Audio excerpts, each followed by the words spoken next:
Борбор каладагы улгайган жана ден соолугунан мүмкүнчүлүгү чектелген жарандар үчүн жалпы типтеги социалдык стационардык мекемеде колунан көөрү төгүлгөн көп кырдуу аялдар жашайт. Алардын иш күнү тапшырык алган буюм тайымдарды тигүү менен башталат.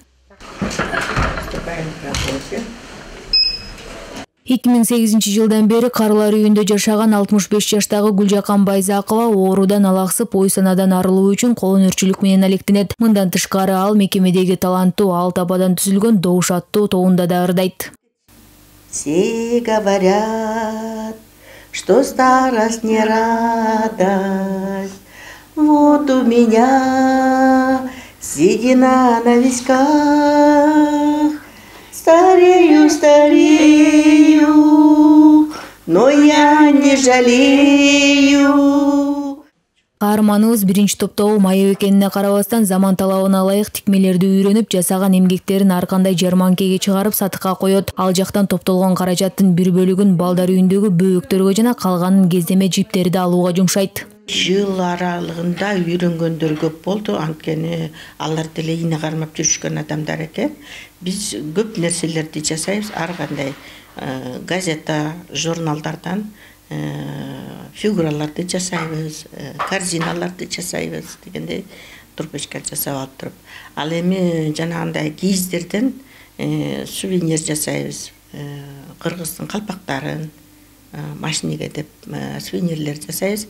Ал эми жанагындай боз үй, кыргыздын боз үйлөрүн жасап туруп, ошолорду ярмаркага чыгып, выставкаларга чыгабыз.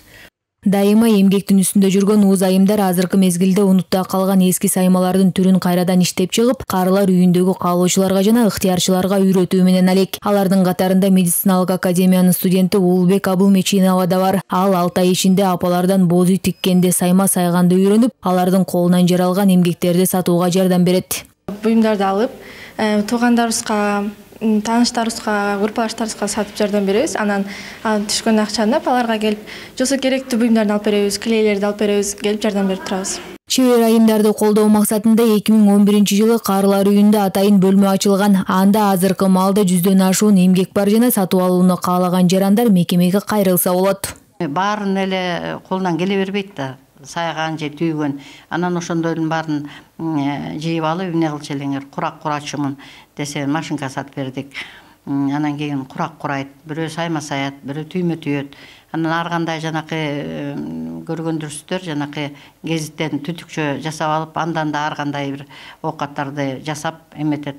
Бул аябай алаксытат. Бул медициналык жагынан айтканда дагы, бул жанакы майда чүйдө кызмат кылганда колдун моторикасы дагы иштеп, баягы иштебей калган булчуңдар, нерв системалары дагы иштеп, ошого да жардам берет. Бүгүнкү күндө Карылар үйүндө камкордукка муктаж 207 адам жашайт. Турмуштун ар кандай оор жагдайларына туш болгон карыяларды алаксытуу максатында атайын жай курулаарын мекеме жетекчиси билдирди. Эгер долбоор ишке ашса, компьютер бөлмөсү ачылып, колөнөрчүлөрдүн орду кеңейтилет.